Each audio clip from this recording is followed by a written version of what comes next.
ప్రకాశం జిల్లా ఖమ్మం పట్టణంలో సిఐటియు ఆధ్వర్యంలో భవన నిర్మాణ కార్మికులు నిరసన కార్యక్రమాన్ని చేపట్టారు. సిఐటియు జిల్లా అధ్యక్షులు కాలం సుబ్బారావు మాట్లాడుతూ మెమో 1214ని రద్దు చేసి సంక్షేమ బోర్డు కార్యకలాపాలను పునరుద్ధరించాలన్నారు.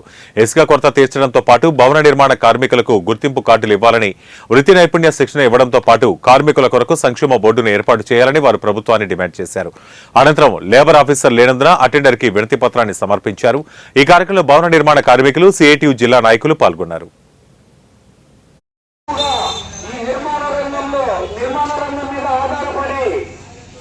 ఖమ్మం మండలంలో 1000 కుటుంబాలు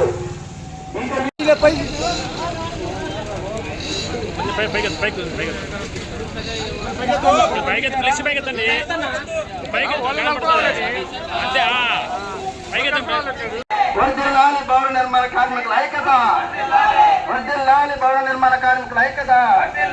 రద్దు చేయాలి జీవో 1214ను, రద్దు చేయాలి జీవో 1214ను, పునరుద్ధరణను ఇవ్వాలి. నిర్మాణ కార్మికుల గుర్తింపు కార్డులు ఇవ్వాలి. భవన నిర్మాణ కార్మికుల గుర్తింపు కార్డులు మంజూరు చేయాలి. పెండింగ్ లో ఉన్న క్లైంట్స్ నిధులను మంజూరు చేయాలి. పెండింగ్ లో ఉన్న క్లైంట్స్ నిధులను.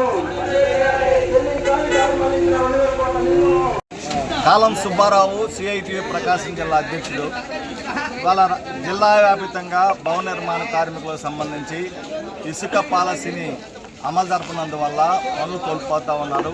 వాళ్ళకు పనులు కల్పించాలని చెప్పి డిమాండ్ చేస్తూ, అట్లానే గత 10 సంవత్సరాల నుంచి గత ప్రభుత్వం, అంతకుముందు ప్రభుత్వం, 2 ప్రభుత్వాలు వెల్ఫేర్ బోర్డును నిర్వీర్యం చేశారు.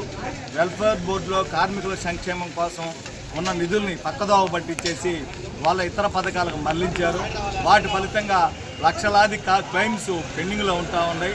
బాధితులకి రావాల్సిన డబ్బులు కార్డులు ఇవ్వట్లేదు, రెన్యూవల్స్ చేయించుకోవట్లేదు. కాబట్టి వీటన్నిటినీ పరిష్కారం చేయాలని చెప్పి ఇవాళ జిల్లా వ్యాప్తంగా భవన నిర్మాణ కార్మిక సంఘం, సిఐటి అనుబంధ సంఘం ఇవాళ నిరసన కార్యక్రమాలకు పిలుపునివ్వడం అనేది జరిగింది. ఇవాళ